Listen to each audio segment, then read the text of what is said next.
The challenge of healing on the Sabbath was one of Jesus' most intense confrontations with the Pharisees, who strictly adhered to religious laws.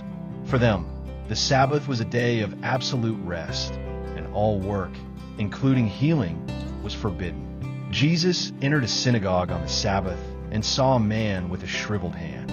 The Pharisees were watching to see if he would heal him, hoping to find a reason to accuse him. They asked him, "Is it lawful to heal on the Sabbath?" He posed a compelling counter-question. "If any of you has a sheep and it falls into a pit on the Sabbath, will you not take hold of it and lift it out?" Then he declared, "It is lawful to do good on the Sabbath."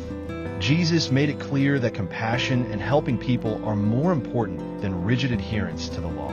He wasn't breaking the Sabbath law, but fulfilling it by demonstrating God's mercy.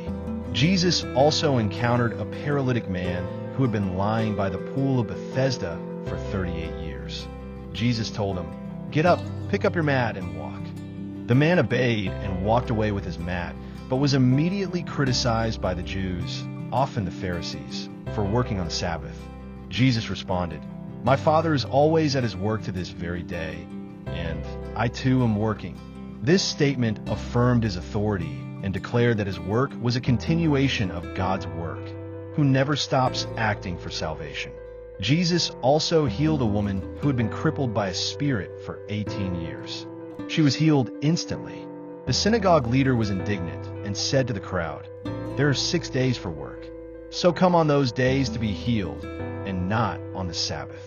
Jesus called him a hypocrite and said, "Should not this woman, a daughter of Abraham, whom Satan has kept bound for 18 long years, be set free on the Sabbath day?"